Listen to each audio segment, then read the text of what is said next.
நம்ம ஒன் பீஸோட chapter 1147 release ஆயிடுச்சு. ஆல்ரெடி சாப்டர்ஸ் எல்லாமே காட்டு தீ மாதிரி பத்தி எஞ்சிட்டு இருக்க. அதுல இன்னும் பெட்ரோல் ஊத்துற மாதிரி இந்த சாப்டர்ல ஹோலி நைட்ஸ் அவங்க டிமாண்ட்ஸ் என்னன்னு சொல்லியிருக்காங்க. சாப்டர் வேற லெவல்ல இருக்கு. சாப்டர் பத்தி தெரிஞ்சுக்க வீடியோவை ஃபுல்லா பாருங்க. சாப்டரோட கவர் பேஜ்ல இருந்தே போயிடலாம். சாப்டரோட கவர் பேஜ்ல லூஃபி நியூஜன் அனிமே கேரக்டர்ஸ் கூட கேம் ஆடுற மாதிரி ஒரு கவர் பேஜ் பண்ணிருக்காங்க. அண்ட் இந்த சாப்டரோட name things we find scary. Chapter ஸ்டார்டிங்கே சால் கிட்ட இருந்தா ஸ்டார்ட் ஆகுது. சால் சோமஸை பார்த்து இவங்களை நான் ஆல்ரெடி பார்த்திருக்கேன், இவங்க ஹோலி நைட்ஸ்னு சொல்றாரு. ராபின் கிட்டயும் சாப்பர் கிட்டயும் அவங்க ரெண்டு பேரையும் ஒளிஞ்சிக்கவும் சொல்றாரு. அண்ட் சோமஸ் இருக்க சேம் ஸ்பாட்ல தான் குன்கோவுமே இருக்கா. குன்கோ நம்ம டீம் நாம ஏன் மொத்தமா கண்ட்ரோல் எடுத்துடுறா. நம்ம குன்கோ ப்ரூக் கிட்ட இனி நீ எனக்காக மட்டும் தான் பாடணும், லைக் நீ என்னோட ஸ்லேவ் மாதிரி சொல்றா. ப்ரூக்குமே எனக்கு செகண்ட் லைஃப் கொடுத்தது என்னோட கேப்டன் லூஃபி தான், என்னோட லாயல்ட்டி அவனுக்கு மட்டும் தான் சொல்லியிருப்பாரு. குன்கோ ரிஃப்யூசல் பண்ணதுனால உன் உயிரே கூட போகலான்னு சொல்ல ப்ரூக் ஆனர் இல்லாம வாழ்றதுக்கு செத்தே போகலான்னு மாசா சொல்லுவாரு. ஆனா அதை கேட்டு குன்கோ டென்ஷன் ஆகி ப்ரூக் போட்டு செம்மறியா இருப்பா. அண்ட் இங்க தான் சோமர்ஸ்மே எல்பாஃப் ஃபாரியஸ்க்கு ஒரு ஸ்டேட்மெண்ட் கொடுக்குறாரு. அந்த ஸ்டேட்மெண்ட் எல்பாஃப் மொத்தத்துக்கும் கேட்கும். கிட்னாப் பண்ண பசங்களோட நேம்ஸ் எல்லாம் அனௌன்ஸ்மெண்ட் பண்ணிட்டு இருப்பாங்க.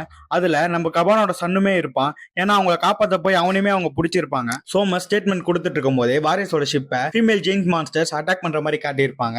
அதுவுமே சிமிலரா ஜெயின்ஸா இருக்கும். அங்க இருக்க ஒருத்தர் கூட அவ பாக்க என்னோட ஒய்ஃப் மாதிரியே இருக்கான்னு சொல்லியிருப்பாரு. அதுவுமே ஒரு ட்ரீம் மான்ஸ்டர் தான். அங்க இருக்க குழந்தையா இருக்கோ அவங்க அம்மா பார்த்தா பயம் போல, அதனால அவங்க அம்மாவே ஒரு மான்ஸ்டரா வந்திருக்காங்க. அண்ட் அதுக்கப்புறம் பாத்தீங்கன்னா இந்த சம்பவம் நடந்துட்டு இருக்க எல்பாஃபோட சின்ன ப்ளூ பிரிண்ட காட்டுவாங்க. 10 பசங்களையும் பிழுங்கம் எங்க இருக்காரு, சோமஸ் எங்க இருக்காரு, மத்த டீச்சர்ஸ் அண்ட் வாரியர்ஸ் எல்லாம் எங்க இருக்காங்கன்றத நமக்கு காட்டியிருப்பாங்க. சோமஸோட ஸ்டேட்மெண்ட் என்னவா இருக்கும்னா, வாரியர்ஸ்க்கு எதுக்கு school and library, pointless history எதுக்குன்னு கேட்டிருப்பாரு. அண்ட் கடைசியில ஸ்வேர் யுவர் அலைகன்ஸ் டு அஸ்னு சொல்லியிருப்பாரு. சோமஸ் ஜெரால் கிட்ட ஸ்கூலையும் லைப்ரரியும் டிஸ்ட்ராய் பண்ண சொல்லி சாய்ஸ் கொடுத்திருப்பாரு. அப்பதான் நம்ம டீச்சர் ஆங்கி எல்பாஃபோட ஸ்கூல் சிம்பிள் ஆஃப் பீஸ்ன்றதையும் லைப்ரரி எங்க ஹிஸ்டரிக்காக மட்டும் இல்ல, எங்க வேர்ல்டோட சீக்ரெட்டே இருக்குன்னு சொல்லியிருப்பாங்க. அது என்ன சீக்ரெட்னு பாத்தீங்கன்னா ஓபி யூனிவர்ஸோட டார்க்கஸ்ட் ஹிஸ்டரியா இருக்க ஒஹாராவோட புக்ஸ் எல்லாமே இங்கதான் சால் கொண்டு வந்து வச்சிருப்பாரு. அண்ட் அதை சோமஸ் கேட்கிற மாதிரி நம்ம ஆங்கியும் சொல்லியிருப்பாங்க. இதெல்லாம் ராபினுமே ஒளிஞ்சிருந்து கேட்டுட்டு இருப்பா. இதை கிட்ட ராபினால அதை ஏத்துக்க முடியாது. அட்டாக் பண்ண ரெடி ஆகுறா. ஆனா சாப்ப ராபின் அவசரப்பட்டு எதுவும் பண்ணாதான் சொல்லிட்டு இருப்பா. அண்ட் கபானுமே பசங்களை தேடி வந்துட்டு இருக்க மாதிரியும் காட்டியிருப்பாங்க. சோ நெக்ஸ்ட் சாப்டர்ல